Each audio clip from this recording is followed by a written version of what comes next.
What if the entire universe, stars, time, energy, even you, could be described by one equation? It sounds like philosophy, like something a poet might whisper at the edge of a cliff overlooking an infinite ocean. But this is not poetry. This is physics. And the answer, as it turns out, is yes. The question settles.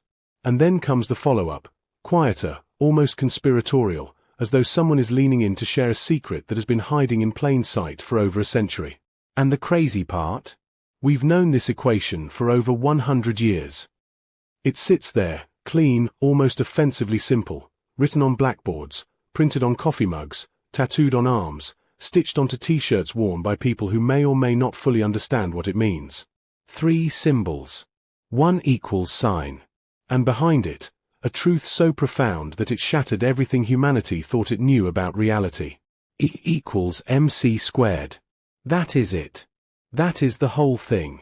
And yet, contained within those 3 letters and 1 tiny superscript number is the complete story of how stars are born and how they die, how the sun shines with impossible fury across 93 million miles of empty space, why nuclear bombs can obliterate entire cities in a single blinding flash, how the atoms inside a human body were forged in the hearts of dying stars billions of years ago, and why matter and energy, 2 things that once seemed utterly, completely different, are actually the same thing wearing different clothes. To truly understand what this equation means, the journey has to begin far before Einstein, far before relativity, far before quantum mechanics. It begins in a time when humanity was still wrestling with the most basic, most fundamental questions imaginable. Why does anything move? What is light made of? What is matter, really? And what, at its deepest, most irreducible level, is real? For most of human history, the universe seemed deeply and obviously divided. On one side, there was stuff, physical, tangible, material stuff. Rocks, water, wood, iron, bones. Things you could hold in your hand, feel with your fingers, stack into piles, weigh on a scale. The ancient Greeks gave the building blocks of this stuff a name, atomos, meaning indivisible. The idea was elegant in its simplicity. Break any material down far enough, and eventually you reach a point where it cannot be broken further. That irreducible unit, that smallest possible piece of physical reality, was matter. On the other side was everything else. Heat, light, motion, sound, the crackling energy of a lightning bolt, the warmth radiating from a fire. These things clearly existed. You could feel them, see them, be destroyed by them, but you could not hold them. You could not put a handful of fire on a scale and weigh it. You could not bottle sunlight and measure its mass. These were energy, and for centuries the working assumption of every philosopher, every scientist, every thinking person on Earth was that energy and matter were fundamentally, categorically, permanently different things. Matter was the noun of the universe. Energy was the verb. Matter sat there and existed. Energy made things happen to matter. This division felt obvious. It felt natural. It felt, frankly, like common sense. And for a long, long time, science built its entire framework on top of this assumption without ever seriously questioning it. Isaac Newton, the towering genius of the 17th century, codified the laws of motion and gravity with breathtaking precision. His equations described how matter moved, how it accelerated, how it responded to forces. They worked perfectly, so perfectly that for nearly 2 centuries after his death, physicists assumed the universe had essentially been figured out. Matter obeyed Newton's laws. Energy was a separate thing that pushed and pulled on matter. The universe was, at its core, a giant clockwork machine operating by predictable mechanical rules. But then, slowly, cracks began to appear. James Clerk Maxwell, a Scottish physicist working in the 1860s, unified electricity and magnetism into a single framework and discovered something deeply strange in the process. His equations predicted the existence of electromagnetic waves, waves that traveled through empty space at a fixed, constant speed. That speed turned out to be the speed of light, approximately 299,792,458 meters per second. Light, Maxwell realized, was not some mysterious separate phenomenon. Light was an electromagnetic wave. This was remarkable. But it created a problem. A serious one. In Newton's world, all motion was relative. If someone stands on a moving train and throws a ball forward, the ball's speed relative to the ground is the speed of the throw plus the speed of the train. That's intuitive. That makes sense. But Maxwell's equations suggested that light did not behave this way. Light appeared to travel at the same speed regardless of how fast its source was moving, regardless of how fast the observer was moving. It didn't add. It didn't subtract. It was just constant. This was nonsensical by Newtonian logic. Physicists in the late 19th century were deeply unsettled by it. Experiments were designed to detect the difference. The most famous of these, the Michelson-Morley experiment of 1887, was built specifically to measure how Earth's motion through space affected the speed of light. The result was baffling. No difference was found. None at all. The universe was not behaving the way it was supposed to. Something was fundamentally wrong with the picture. Matter and energy, motion and light, they were not fitting together cleanly inside the Newtonian framework anymore. The clockwork universe was beginning to creak. And then, in the year 1905, a 26-year-old patent clerk sitting in a modest office in Bern, Switzerland decided to take all of these broken pieces and, with a combination of pure intellectual courage and almost reckless imagination, rebuild the entire picture from scratch. His name was Albert Einstein. He was not, at the time, a famous scientist. He had no prestigious university position. He had no laboratory, no team of researchers, no institutional backing. He was a low-level employee at the Swiss Patent Office, spending his days reviewing applications for mechanical inventions, and his evenings and spare hours thinking, with obsessive, relentless focus, about the nature of light, space, time, and reality. In 1905, Einstein published not one, not two, but 4 groundbreaking scientific papers, any single one of which would have been enough to establish a permanent legacy in the history of physics. That year has since been called his annus mirabilis, his miracle year. The breadth of intellectual achievement compressed into those 12 months is almost incomprehensible. But of all the ideas he unleashed that year, one stands above the rest in its sheer audacity. One sits at the center of everything. In June of 1905, Einstein published his paper on special relativity, a complete reimagining of how space and time work, built on 2 simple but radical postulates. First, the laws of physics are the same for all observers moving at constant velocities relative to one another. Second, the speed of light in a vacuum is the same for all observers, regardless of the motion of the light source or the observer. From these 2 postulates, stated plainly, almost casually, the entire structure of relativity followed with mathematical inevitability. Space was not fixed. Time was not fixed. They were flexible, woven together into a single fabric called space-time, and they bent and stretched depending on how fast an observer was moving. 2 events that appeared simultaneous to one observer might not be simultaneous to another. A clock on a fast-moving spaceship would tick more slowly than a clock sitting still. These were not science fiction. These were mathematical consequences of a universe in which the speed of light was constant. It was extraordinary. But Einstein was not finished. In September of that same year, just 3 months after the special relativity paper, he published a short follow-up, barely 3 pages long. It was almost a footnote, a quiet addendum to the larger work. But it contained the most consequential idea of the entire century. The paper asked a deceptively simple question. If the equations of special relativity were correct, what did they imply about the relationship between matter and energy? The answer Einstein derived was this: E equals mc squared. Matter and energy are not different things. They are the same thing. Mass is simply a form of energy, concentrated, compressed, locked away in the structure of matter itself. And the amount of energy locked inside even a tiny piece of mass is absolutely staggering, because the conversion factor between them is c squared, the speed of light multiplied by itself. Let's sit with that for a moment, because the numbers involved are almost incomprehensible. The speed of light is approximately 300 million meters per second. That is already an almost meaningless number to a human brain that evolved to track deer across a savanna. But c squared, the speed of light squared, is approximately 90 quadrillion meters squared per second squared. 90 quadrillion. That is the multiplier sitting between a quantity of mass and the energy contained within it. What this means, practically speaking, is that a single kilogram of mass, roughly the weight of a medium-sized apple, contains roughly 90 petajoules of energy. That is equivalent to approximately 21 megatons of TNT. The atomic bomb dropped on Hiroshima in 1945 released the energy equivalent of roughly 15,000 tons of TNT. A single kilogram of matter, fully converted, contains roughly 1,400 times that destructive power.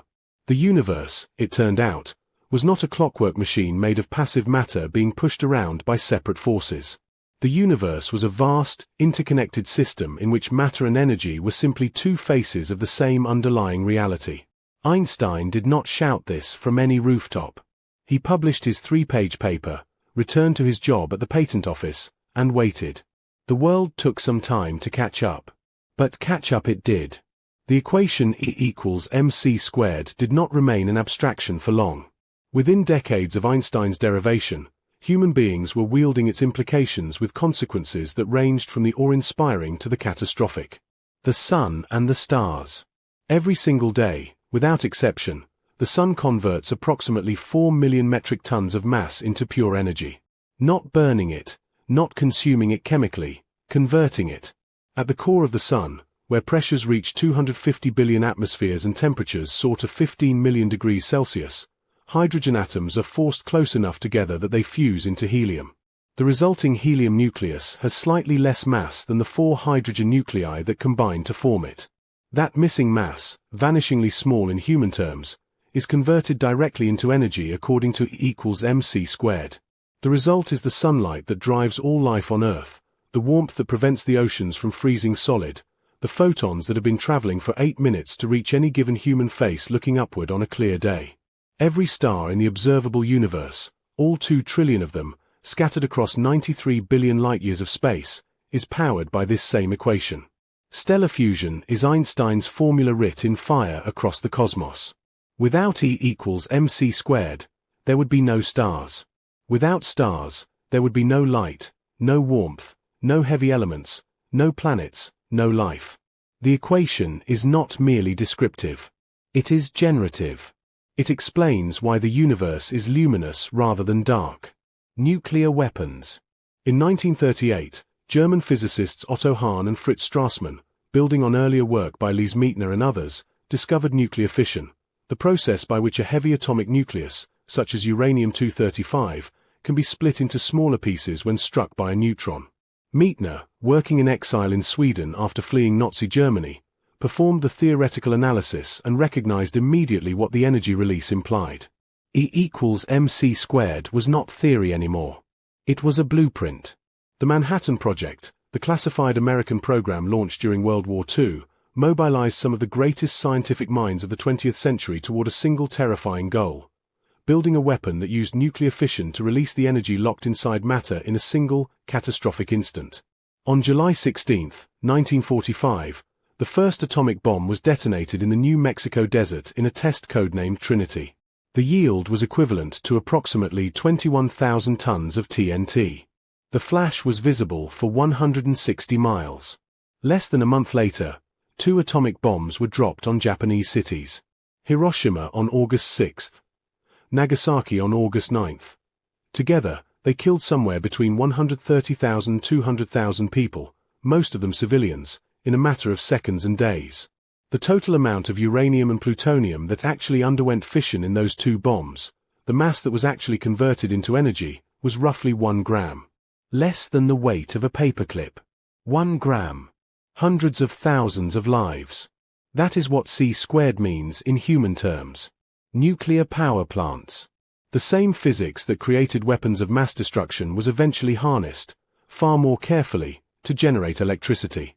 Nuclear power plants use controlled fission reactions, uranium or plutonium nuclei being split in a sustained chain reaction, to produce heat, which drives steam turbines, which generate electricity. The process is the same. The difference is control. Instead of releasing the energy of a critical mass in microseconds, a reactor stretches that release across months and years. A single uranium fuel pellet, roughly the size of a fingertip, contains as much energy as 17,000 cubic feet of natural gas, or about 1,780 pounds of coal, or 149 gallons of oil. Nuclear power plants currently supply approximately 10% of the world's total electricity, and they do so without burning fossil fuels or releasing carbon dioxide into the atmosphere.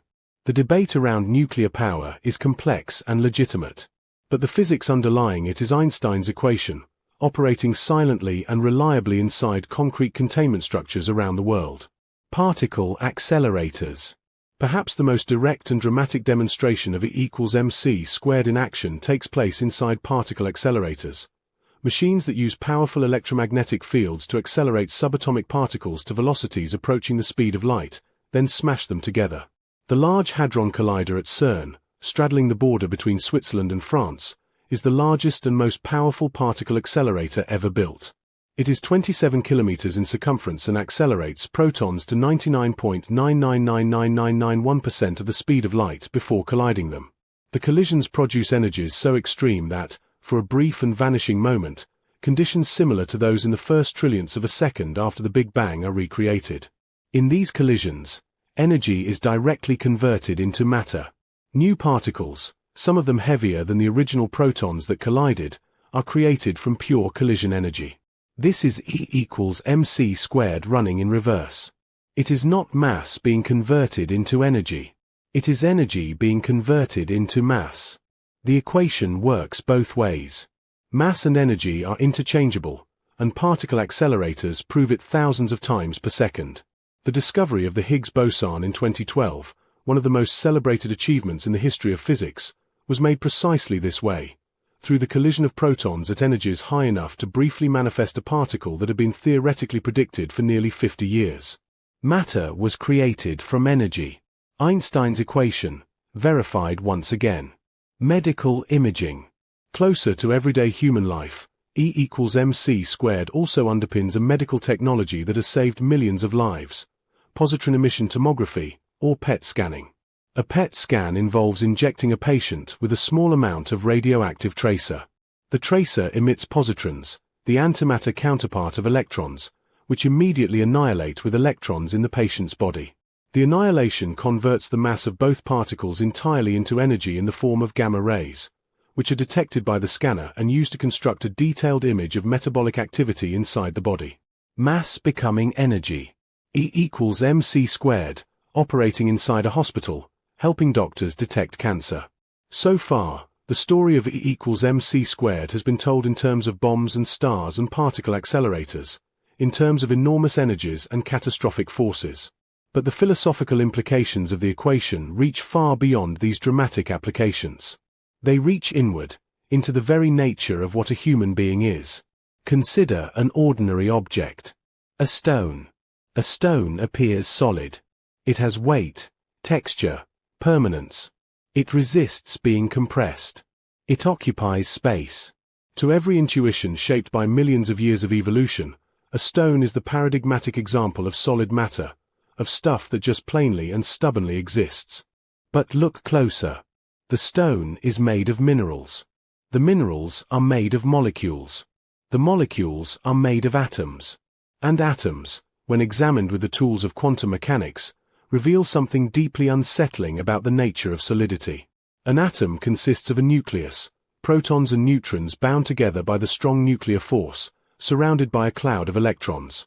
If the nucleus of an atom was scaled to the size of a marble, the atom itself would be roughly the size of a football stadium.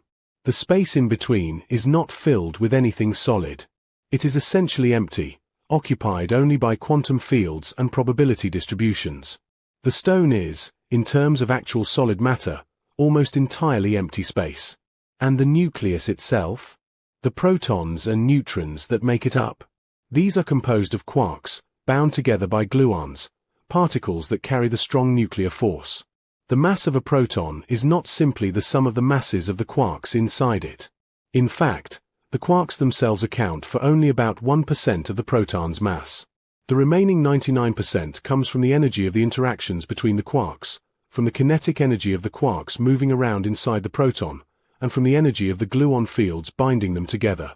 The proton's mass is almost entirely made of energy. E=mc² does not just describe how mass can be converted into energy under extreme conditions. It describes the nature of mass itself. Mass, at the quantum level, is energy, bound, organized, structured energy. When physicists say that matter is compressed energy, they are not speaking metaphorically. They are describing the literal quantum mechanical reality of what matter is made of.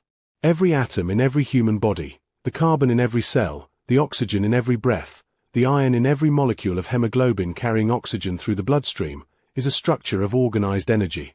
The apparent solidity of the physical world, the reassuring resistance of a floor underfoot or a wall under a hand, is not a property of hard, inert matter. It is a consequence of electromagnetic repulsion between electron clouds, of quantum mechanical exclusion principles, of energy resisting energy. The universe is not made of stuff.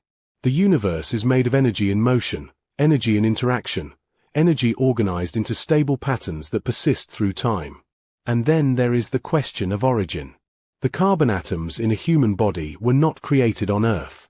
They were not created in the solar system. They were forged in the cores of massive stars, stars far larger than the Sun, that burned for millions of years before exhausting their fuel and exploding in supernovae, scattering their contents across the galaxy. The oxygen atoms in human lungs were created the same way. The calcium in human bones. The iron in human blood. These elements are the ash of stellar nuclear fusion. They are the products of stars converting mass into energy and, in the process, building new atomic nuclei from simpler ones. They drifted through interstellar space for billions of years before finding their way into the molecular cloud that collapsed to form the solar system, the Earth, the oceans, the chemistry of life. Every human being walking the surface of this planet is, in the most literal and non-metaphorical sense available, made of ancient starlight. Made of the energy that once powered suns that died before the Earth existed. Made of the nuclear processes that E=mc² describes and predicts with perfect precision. The mind that reads these words, the consciousness experiencing this moment, the awareness asking these questions, it is stardust. It is compressed energy, organized by 4 billion years of chemistry and biology into a structure capable of contemplating its own origins. That is not poetry. That is physics. It would be easy, at this point, to treat E=mc² as simply a very impressive formula, a tool that physicists use to calculate things, that engineers use to design reactors, that military strategists once used to build weapons. But reducing the equation to its applications misses something essential about what it actually represents. E=mc² is not just a useful calculation. It is a revelation about the structure of reality. Before Einstein, physics operated with several separate conservation laws. Energy was conserved. Mass was conserved. These were independent principles. Matter could not be created or destroyed. Energy could not be created or destroyed. They were different quantities, separately governed by separately derived rules. Einstein's equation dissolved this distinction. Mass and energy are the same conserved quantity, expressed in different forms. When uranium fissions, mass is not destroyed, it is converted into energy. When particles annihilate, mass is not lost, it is transformed. The conservation law is unified. There is one quantity, mass energy, and it is always conserved. The universe keeps its books perfectly. This unification was the first of what would become a century-long pursuit in theoretical physics, the search for deeper and deeper unifications, for equations that reveal that things once thought separate are actually aspects of a single, more fundamental reality. Electricity and magnetism, unified by Maxwell. Space and time, unified by Einstein. Mass and energy, unified by E=mc². The weak nuclear force and electromagnetism, unified in the 1960s by Sheldon Glashow, Abdus Salam, and Steven Weinberg. The ongoing effort to unify quantum mechanics and general relativity into a single theory of everything. Each unification has revealed that the universe is simpler and stranger than it appeared, that behind the apparent diversity and complexity of physical phenomena, there is always a deeper layer of unity. E=mc² also fundamentally altered the human understanding of stellar physics, and therefore of cosmology, the study of the universe as a whole. Before Einstein's equation, astrophysicists had a serious problem. They had no convincing explanation for how the sun produced its energy. The leading theory in the late 19th century held that the sun was slowly contracting under its own gravity, converting gravitational potential energy into heat and light.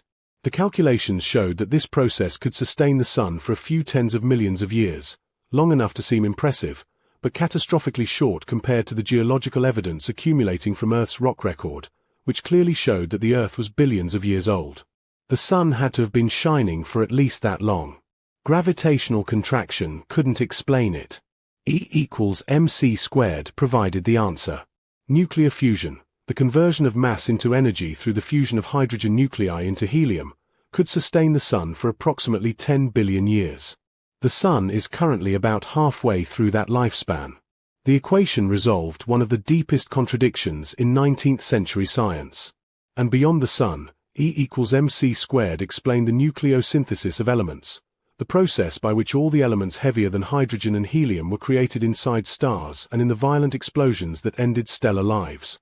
Every element on the periodic table, every atom of every molecule of every substance that exists anywhere in the observable universe, was created through nuclear processes described by Einstein's equation. The universe's chemistry is written in E equals mc squared. The equation also has direct implications for cosmology, the study of the origin and large-scale structure of the universe itself. In the earliest moments after the Big Bang, the universe was so hot and dense that matter as we know it did not exist. The universe was a plasma of pure energy. As it expanded and cooled, that energy condensed into matter, quarks first, then protons and neutrons, then light nuclei, then atoms, through processes governed by E equals mc squared. The matter that makes up everything in existence, every galaxy and star and planet and person, was literally precipitated out of the energy of the Big Bang. The equation does not merely explain how the universe works now. It explains how the universe came to exist in the form it does. Without E equals mc squared, humanity would have no framework for understanding stellar evolution, no explanation for the abundance of elements, no coherent cosmology, no ability to trace the origins of matter back to the first microseconds of existence. The equation is not a footnote in the history of physics. It is a load-bearing wall. One equation, three symbols, and it explains why anything exists at all. E equals mc squared began as a mathematical consequence, a short addendum to a theory of motion and light published by a young patent clerk in the 26th year of his life. It grew into an explanation of the Sun, then of all stars, then of all elements, then of the origin of matter itself, then of the nature of mass, of the structure of atoms, of the fabric of physical reality at every scale from the subatomic to the cosmological. It has been tested in every way that human ingenuity has been able to devise, and it has never failed. Not once. Every particle accelerator collision confirms it. Every nuclear reactor confirms it. Every PET scan confirms it. Every second of sunlight that falls on the Earth confirms it. The equation is not a hypothesis or a model or an approximation. It is one of the most precisely and thoroughly verified statements about physical reality ever produced by a human mind. And yet, even as E equals mc squared stands undefeated, physicists know that the story is not finished. Einstein's equation lives within the framework of special relativity, a theory of extraordinary power, but a theory that exists in uneasy tension with the other great pillar of 20th century physics, quantum mechanics. General relativity, Einstein's later and even more profound theory of gravity, describes the large-scale structure of the universe with breathtaking precision. Quantum mechanics describes the behavior of matter and energy at the smallest scales with equal precision. But these two theories are fundamentally incompatible. They cannot both be exactly right. At the extremes, inside black holes, at the moment of the Big Bang, they produce contradictions that neither can resolve. Physicists have been searching, for nearly a century, for the equation that lies beneath both. The theory of quantum gravity. The unified theory of everything. String theory, loop quantum gravity, causal set theory, these are among the frameworks being explored. None has yet succeeded. The deeper equation, if it exists, remains hidden. But here is what makes E equals mc squared so extraordinary, even in the context of what is still unknown. It points the way. It established the principle that things once thought separate are actually unified, that beneath apparent complexity there is always a deeper simplicity, that the universe at its core is not a collection of different things operating by different rules, but a single, coherent, elegant reality operating by a single set of principles. Every physicist searching for the theory of everything is following the path that Einstein blazed with 3 symbols and an equal sign. The universe is energy. It always was. It always will be. Stars, planets, oceans, mountains, cities, living things, thoughts, memories, the experience of reading these words, all of it is energy in motion, energy organized, energy transforming from one form into another according to laws of breathtaking precision and beauty. And somewhere out there, in the mathematics not yet written, in the equation not yet found, the next Einstein is already thinking.